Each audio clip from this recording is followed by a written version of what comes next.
G'day everyone, Mike here and welcome to another edition of the Beyond Billables podcast. On the show today, I spoke with James Diamond. Now, James is the founder of Diamond Law. He also has a very popular TikTok channel or account, called Aussie Lawyer. And James and I spoke about how he started his law firm, his journey in law, the ups and downs of growing a practice, and also about TikTok. How he got started, when his TikTok went viral, and the ramifications of that for his business and what he's learned along the journey. Before I start the show, I wanted to also let you know that we have a YouTube channel, and we'd love it if you can head on over there and give us a subscribe. We'll be making long-form video all about branding, marketing, and BD tips for lawyers. So if you're interested in that, check it out. But on with the show today. James Diamond, welcome to the Beyond Billables podcast. Thank you very much for having me. Mate, I've been following you on TikTok and on social media, and we connected a little while ago. And I wanted to get you on the show because you're a young guy running a practice. You've been putting yourself out there. You've been doing different things like having a podcast, doing TikTok, and just really wanted to explore that. So I guess starting at the beginning, why law, mate? Why did you become a lawyer? Good question. I never know how to answer this one, and I never want to I never want to say because my dad did it, right? Because everyone's just like, oh, classic. But it's essentially because my dad did it. Right. Bit of a story behind it. So dad was a barrister, criminal and tax barrister, practiced up in Hong Kong. Mum and dad divorced before I was born, so 6 months on, 6 months off. Spent a lot of time when we were in Hong Kong. Dad just kind of worked and we shadowed him, I guess. So from a young age, I was like, oh, this is cool. You get to deal with people, He had a cool clientele. Client book, so I was like, my image of law was always kind of like really, really cool. And then didn't finish high school, came over here in New Zealand, did a bridging course at Bond, and then the decision was to either do med or law. My granddad was a doctor. And essentially it came down to me not wanting to spend 5 years at uni, and ended up spending 5 years at uni. So I did the bridging course, did 90% of a commerce degree, did my law degree, and then did my Master's of Accounting. Yeah. And then worked in corporate advisory, international tax structuring and stuff in Singapore and Mauritius. And then came back here. And then, I like my biggest, attraction to law is the advocacy side. I'm not the biggest fan of drafting and getting stuck into the nuances of contracting, contract law and things like that. I like advocating a lot more. I just fell into it. And one of those things where you wake up 6 years later and somebody asks you why law. You go, Yeah, no, well, fascinating story, man. I guess why the shift away from that, that structuring work when you're overseas, and what brought you back, I guess? Loneliness. Right. Loneliness. Being in Mauritius as a 22-year-old kid was very lonely. Moved around a little bit, actually moved to London for a little bit.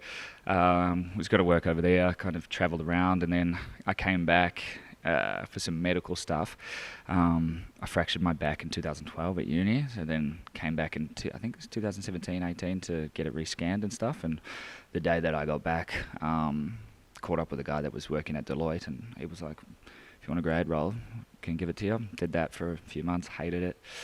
Not a big firm type of guy at all, just doesn't really suit me.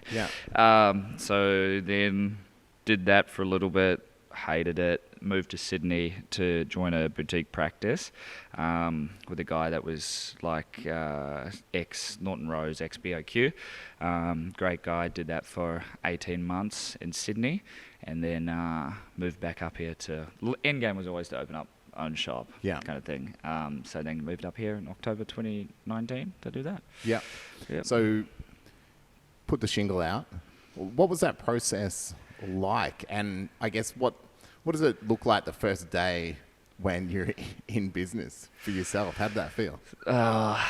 Long process, as you would know. It's a long process to create a legal company, right? Practice management. That's how actually I first ever got onto you. Janelle, is it Janelle? Yeah. From Helix Legal. Good on Terry. Yeah. She presented at my practice management course, and she recommended your podcast on that. So, did that first. I mean, it was a little bit of a weird start for me. I joined my uncle, who's got a firm down on the coast, under the pretense that if I worked for free for a year, then he would retire. Got to a year in, he didn't retire. Right. So I was like, well, I can't just keep burning money here. Yeah. So essentially it was quite a quick turnaround. I think that conversation was on a Wednesday, and then we moved into the new office on a Friday. And then that would have been start of last year. Built up to, I think, top we had six people working with us. Yeah. But now it's just me. Yeah. So I guess, mate, you start a business and start growing it at the start of 2020, essentially, end of 2019. How did COVID affect that?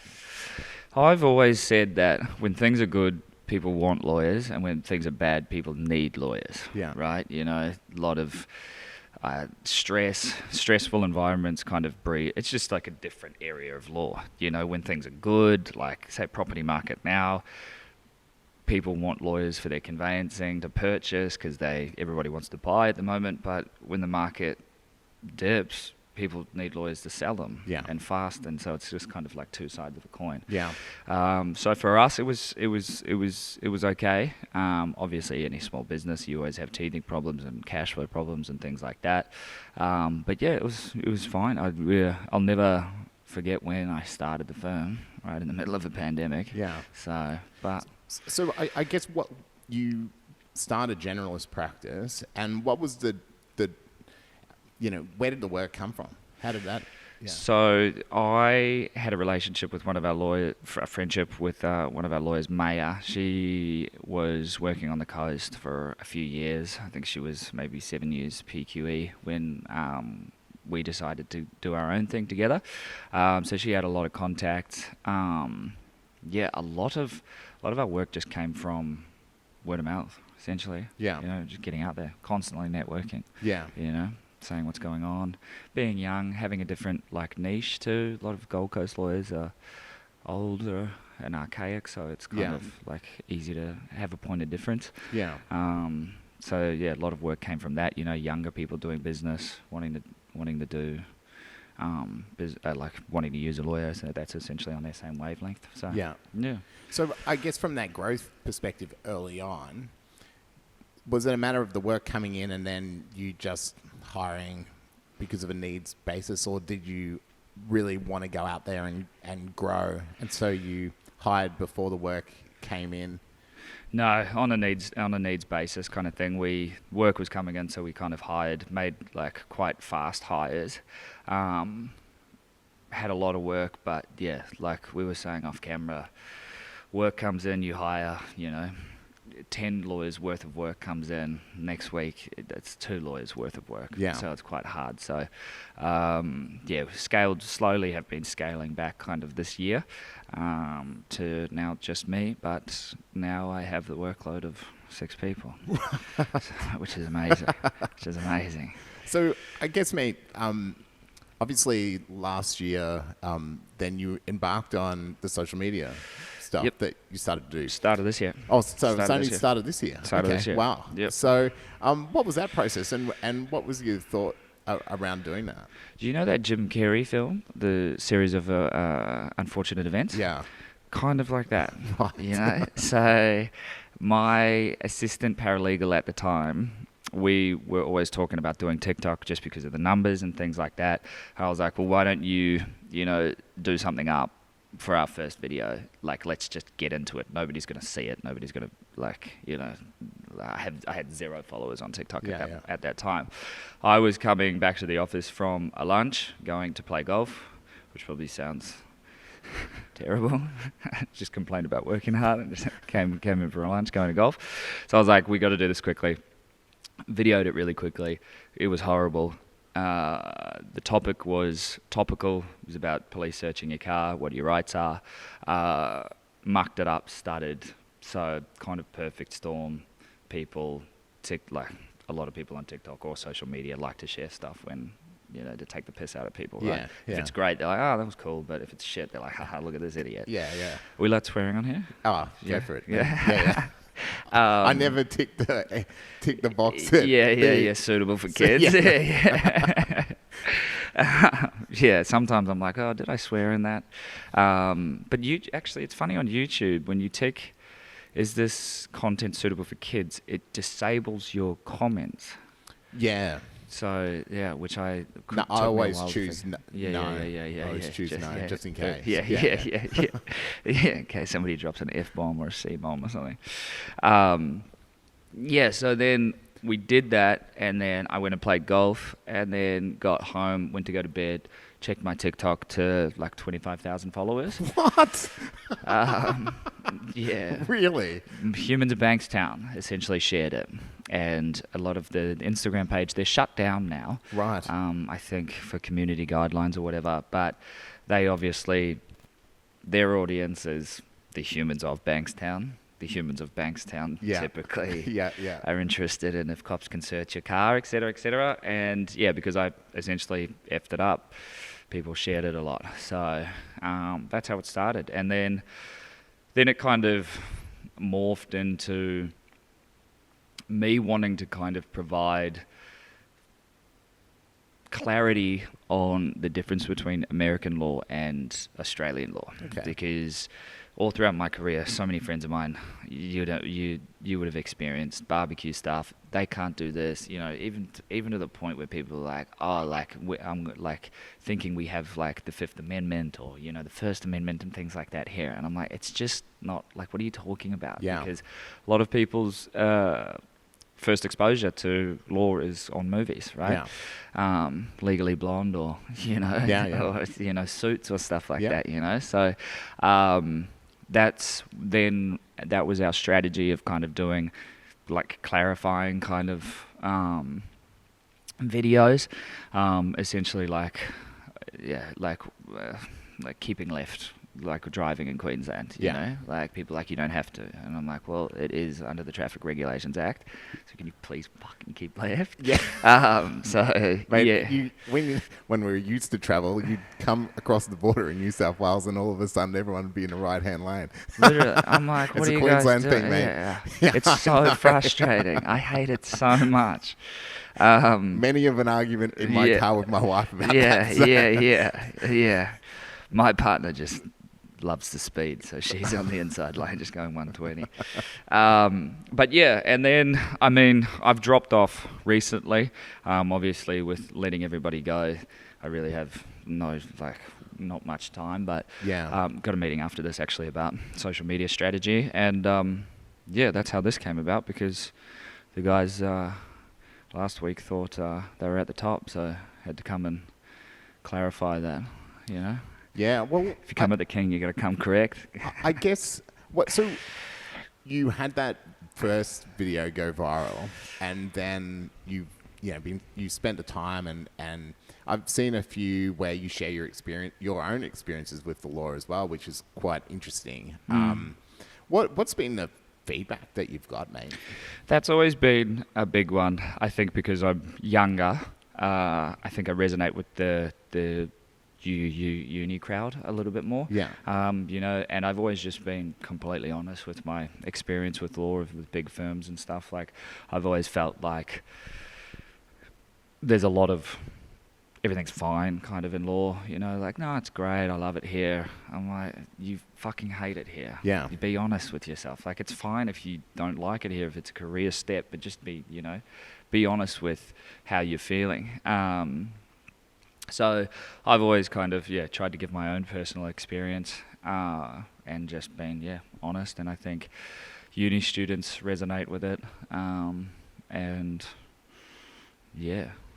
has it led to much work?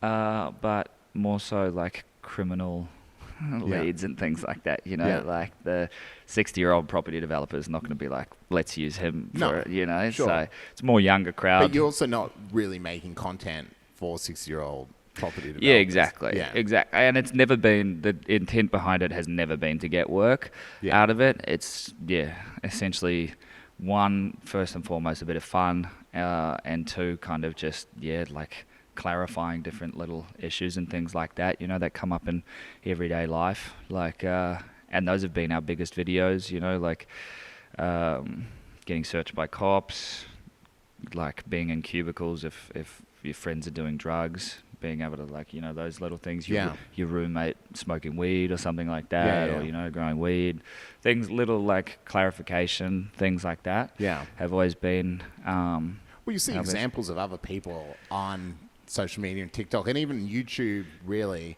you know, before that, the guys from the US who the drug lawyers, the Pot Brothers, you know, trademark, shut the fuck up, basically. They're lunatics, mate. But they came before, you know, and it's quite interesting, and I think anything that's quite consumer or young focused, if you want to reach them, that's where people are spending their time. Yeah, exactly. Exactly. I mean, my screen time on my phone's like average of 11 hours, you know, like a day. So yeah, they definitely are. But that's something that I've always tried to be careful with. I feel like American lawyers have a little bit more creative freedom, and that creative freedom is more accepted in the States. Yeah. I feel like the Australian market is a little bit more like, oh, shut up, idiot, kind of thing, or this is cringe, kind of. They're more, not tall poppy-ish, but maybe it's just a smaller market, I don't know. But yeah, like Law by Mike, you know, the production behind his TikToks is insane. Yeah. And like, I don't know, I don't think it would land as good in Australia. Yeah. You know? Well, I think if you're Australian, there's a bigger market. But the problem for a lawyer is that it's hard to monetize. So why would you go after that bigger market? Obviously, the US is a huge market, and there's other markets. And, you know, people like Alex who can, you know, do memes and get really high numbers because there's kind of a global market for that. But he's doing it for, you know, for different reasons, not a work-related reason per se, although there's a bit of that as well. Yeah, and he doesn't have a practicing certificate too, hey? He's not a practicer. Well, this is the other thing, like how you manage, I guess that question of how you manage your own reputation within the profession, with how you go out there. That's always been such a hard one with me. I'm always so anxious that the QLS is going to call me and be like, we don't like this one. Yeah. You know? And then also we've had like friends of mine, you know, in the Brisbane legal market, so many lawyers be like, I can't believe he's doing that. Why would he do that? Et cetera, you know, like that kind of like, that's so risky, like all this like negative feedback, where I've always thought it's like, it's kind of easy to say that unless you're the man in the arena. You know? Like it's easy to be. Well, most people who say that don't actually watch TikToks though. Yeah. So they don't really actually know what you're talking about on there. That's true. You usually turn up with a nice suit on, or you're well dressed, and you know, you cut it up so you're talking about a topic that's of interest, and it is informative. I think, you know, as a profession as well, we have to think about the fact that, like, there's so much inward-looking stuff around the profession instead of, well, actually, these are platforms where we can actually engage with the people we're supposed to be serving. And that access to justice, you know, bigger question is there. But, you know, if everyone shirks that, then, you know, people on the street don't know that there is no Fifth Amendment, don't know, you know, especially at the moment, in the last 18 months, let's be honest, like you know, it's uncharted territory from a rights perspective, and most of the profession has, frankly, disappeared, and you know, obfuscated our responsibility as a profession to even speak to these things because of fear of blowback, and I completely get it. But even the the, even the stronger rights advocates have been unheard of. Yeah. Where actually the only people talking about anything have, been on social media. Yeah. Jahan's been doing a lot of stuff on it on TikTok, but this is the thing. Over the last 18 months during this pandemic, people have been like worried to talk about it because one, it's ever changing. Two, so you don't want to give advice or say anything that might be taken as advice. And then secondly, everyone's like, where are our rights, et cetera, et cetera. I was like, the war was lost before this. This is just the way it is. Yeah. Rather than being like, we should have rights, we should be talking about maybe the threshold for a national emergency being a bit higher. Yeah. Or why, or the definition around a national emergency. Well, all of this stuff, State pre-COVID emergency. with, we had the debates around terrorism and the laws that got changed with that. And then in 2019, there was all the encryption stuff that was going on, and then that flows in, and it's fascinating when you see the fact that some of those debates went nowhere. Yeah. So what a big surprise that government, can continue to act in certain ways for good and for bad. It's just interesting as a profession that the lack of there's been a silence in some respects of differing views, and I understand why, because everyone was worried. You don't want to be on the wrong side of anything. We're not doctors, X, Y, and Z, but there will be a time to actually engage with the community in an important way to say to people, no, this is why this is the balance, and it's just, I don't know, it's been fascinating to me that it's been a lot quieter than is necessary. But, that's we've all been fearful, we've all been worried about things. And I guess moving forward, though, it'll be interesting to see who in the profession engages now, because people will reflect on this period of time, and it'll be really interesting politically because of that. Yeah, I've always thought two points on that. One, I think stress leads to anxiety, and anxiety leads to memory loss, right? We're so stressed as a human race now. So people's memories are just very short, and people just forget. Government comes out and goes, okay, yeah, we want to be able to use your information for other stuff from your COVID check-ins. People go, no. 1 week later, they go, oh, is that still a thing? Yeah. And I think it comes back to just such a stressful environment, you know, and people are just like, what's the next thing? What's going on there? Et cetera, et cetera. Like who's talking? There's sure some news about Afghanistan, right? But not really, but that's still going, and it's just, I feel like it's because we're so stressed now. And then two, I think if you want to label them human rights, our basic rights, or whatever you want to label them, are a little bit kind of like similar to ethics in the legal profession. Once you test them, it's a slippery slope. Yeah. Right? Once you try to push a little boundary, that boundary always gets further and further and further and further. Yeah. So I'm an advocate of having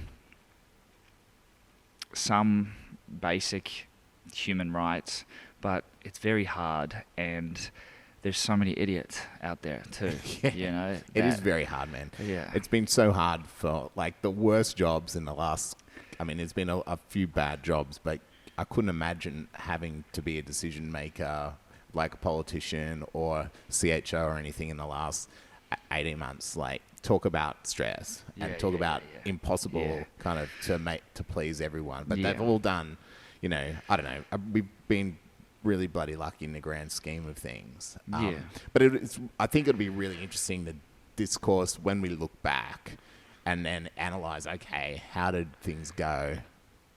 Okay, what can we learn from that for future stresses? Because there's something else. There will be something else. There's always something else. There's always a new virus. There's always something. Are we going to react this way to the next one? I don't think we can, right? Yeah. But that's like very valid point that you made, you know, like decision makers, they're still people, right? And like you can be the most intelligent person in the world. Some days you're a fucking idiot. Yeah. You know, Yeah, some yeah. days, you know, like That's why I hate all the gotcha stuff around most of the politics, because it's usually one side against the other. And these poor people, a lot of them are in front of the camera every day in the most stressful thing. And sometimes they don't articulate things the best way. And then one side will jump on it. And then it'll happen to the other side. And, you know, the hyper partisanship, I think, you know, in media, there's hyper partisanship. Most people are just getting on with their life, right? And aren't engaged with it. But you see this hyper partisanship and how that kind of plays out. And I just think, okay, maybe they misspoke about that. Let's, you know, chill. But there's this news cycle that's constantly ongoing, needing to keep fanning clicks, I guess. Yeah, getting views. But look, we're going down a deep rabbit hole with that. Yeah. I guess, James, so you grow the practice, and then what prompted now winding back and reassessing and I guess restructuring things? Another bit of a hard question, but I got to the point where I was like, I think it's harder to scale back a business than scale up a business. Yeah. Right? Scaling up a business is like you've got clear avenues. You need to do this, this, this. Scaling back a business is there's no precedent. You know, how do you do it? How people are going to react? What's going on? I'm actually sitting the bar exams next Saturday too. Just kind of assessing. I got to the point where I was like, is this what I want to do forever? Yeah. You know, and I was like, I don't know, like I can't answer that distinctly. Yeah. So I'd rather wind back a firm of 6 people rather than 60 people. Yeah. You know, if I get to 48 and I'm like, oh, actually, guys, I don't want to do this. And then I, you know, let go of 60 people. So, yeah, assessing that, I think also personally, I need a break from the last, like even just from the pandemic, regardless of work and stuff like that, not seeing family. Yeah.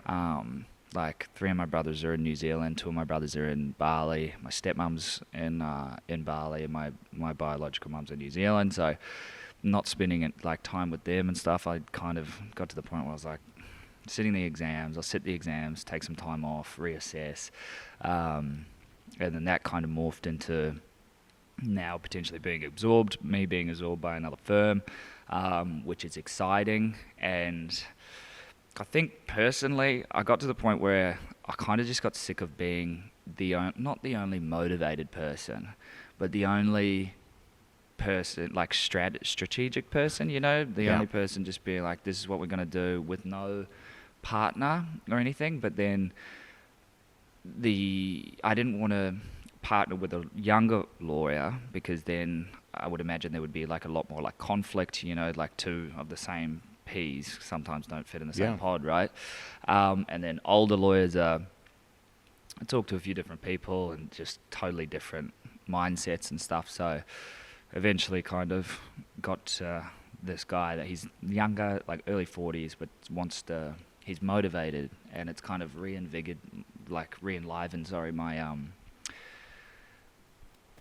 my motivation, I think, you know. I think it's really, really hard being a sole owner and being the only person with a strategic view. Or, I mean, sometimes the way that I've described it, if I've been in that, you know, in that situation, is that, you know, everyone is focused on their work, but no one cares about the business. But the business is what brings the work in. But I understand why they won't be, and that, because that's what my bloody job is, right? But it's actually very difficult as as the business owner if you're quite isolated. I find I've got, I'm part of a couple of great groups, founders team, as well as, I've got a few friends who, because I've worked in different co-working spaces, we have masterminds, we catch up.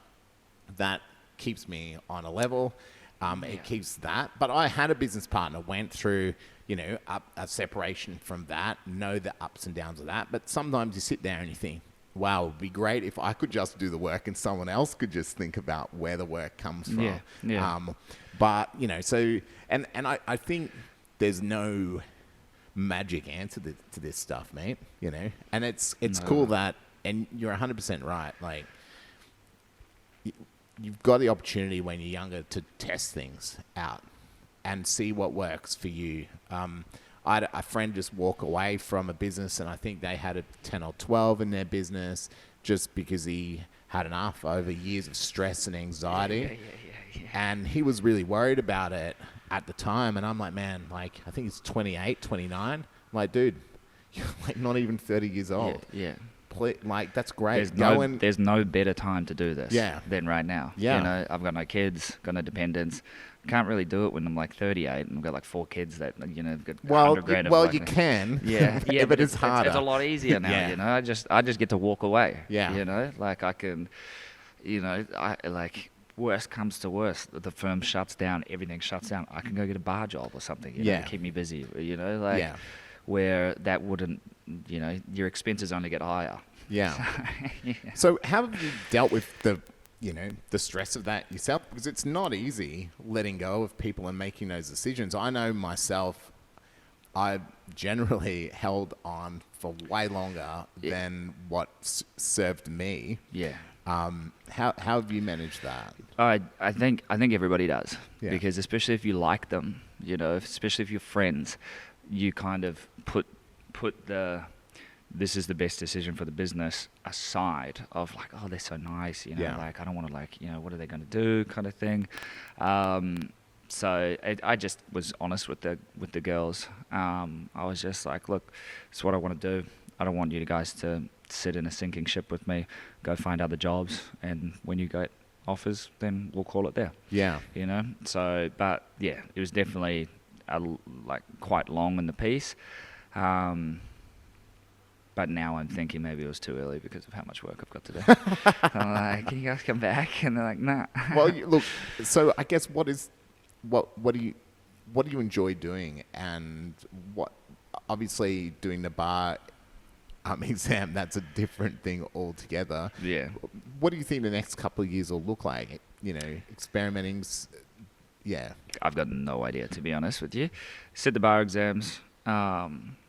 Mate, you sound like my dad. Where are you going with this? Mate, just let me get to next Saturday, okay? Get through Saturday, see if I pass. I'm not sure because I was studying from about 10 weeks out to about 3 weeks out. Then everybody left, so now I've really struggled to find the time to study. Yeah. So we'll see how we go. And then assess from there. You know, get absorbed by this other firm. You know, that's an option for me. The macadamia nuts are also like that brand is almost ready to get launched. I'm not sure. Meeting an agent, maybe push the social media stuff more.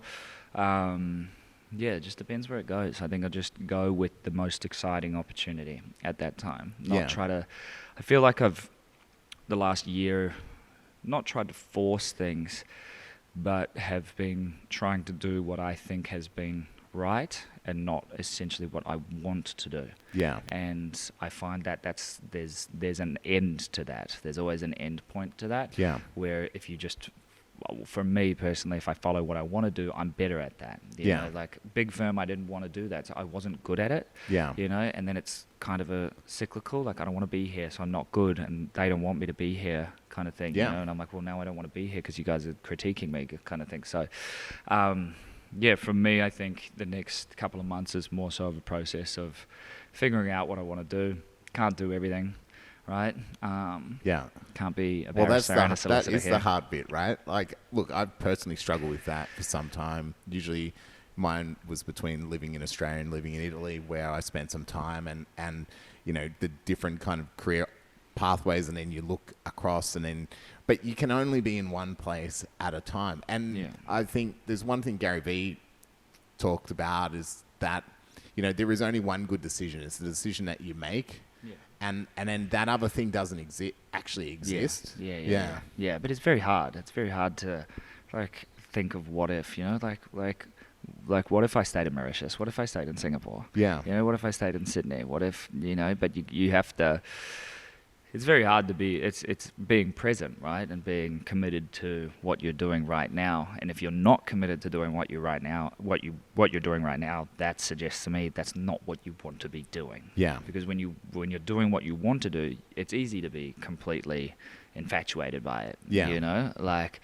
It's kind of like relationships. Yeah. You know, if you're not happy in a relationship, it's not the relationship you want to be in. Yeah. You know? Yeah. So, No, 100%, man. It's hard to make those decisions, though. Well, it is, especially when you're hardworking, you hold yourself to a high standard, and you want good things in your life, which, you know. You're talking about me. I'm talking about You? most lawyers. I don't know about me. I disagree with that, James. But it's true. Like, I think as people, you know, we hold ourselves to something, and we want good things and whatever that looks like. And so then, you know, those other decisions feel weighty all the time. And I think with social media, that what if mindset is so much more stronger now, because your what if is always there. You know, your what if is like, oh, what if, you know, like I just got fit and just took, you know, shirtless photos by the pool. You know, like how good would that be? And you're like, oh no, and then you're like sitting at your desk like with a contract like that needed to be due like 2 hours ago. You're like, oh, what am I doing, man? Yeah. You know, so I think, I mean, for me, social media has been good. It's a constant battle. I hate to be that person that's like, I'm going to take a break, or like it's not good for me, blah, blah, blah, because it has served me well. Yeah. So I think, I don't really agree with the approach of like, I need a break from this kind of thing with social media. Just do it. Like, don't, it's not, you know, you're like, your followers don't need you need them, if that makes sense. You know, like, don't be like, well, I need a break from you guys, can you please like leave me alone? Like, that's a whole nother conversation. No, well, you don't deserve an audience either. Like, you're just bloody lucky that exactly. The audience is there. This is a series of unfortunate events. You know? If I didn't muck it up, if Humans Bankstown didn't show it, you know, I could be sitting on zero still. Yeah. You know? So, but I'm sitting on the top, and I want Harry and James and Jahan to know that. If you guys are watching. Well, I'm going to be interviewing Jahan soon, so good. Yeah, I'll get his view on that. I want all the smoke too, guys. I'm happy. I'm happy with all the banter. I actually messaged him yesterday. I think he's since last week's episode, I've been monitoring his following. I think he's up like 6,000 followers, and he's coming in quick. I think he's like close to 37,000. So I gotta get recording. He's doing a really good job, man. Yeah. He's and it's it's all jokes and banter and stuff, and I think the internet, there's enough space for everyone, and I think we all have different. Like James is like, I asked James to do case notes, you know, like on different, like, because he's really, really great at it. Yeah. Jahan's really, really good at what he does. Yeah. Harry's really, really good at what he does. You know, it's all different spaces, and it's, I think it's more so of, like, not trying to do the same thing, but we're all kind of just doing our thing in our identity, you know, kind of thing. So I wouldn't feel confident doing a case note, you know. Well, it's working. So James, thanks very much, mate. Thank you. And good luck on whatever that future holds. You might talk to me next week. I'm just moved back to the farm, mate. Left everything there. Thank you very much, mate. Thanks, man. Thank you. Cheers. Thanks so much for listening to the Beyond Billables podcast. If you didn't know, we're actually a brand and marketing agency that helps law firms, legal tech startups, and legal services businesses around the world. Our focus is helping our clients build valuable long-term brands, and we do that through brand strategy, through branding and design, website builds, social media, and content projects. No matter where you are in the world, we've worked with firms for over 15 years in multiple jurisdictions, and we're always happy to chat. If you want to chat about a project, drop me an email at michael@beyondbillables.com or connect on social media. Thanks so much for listening to the show.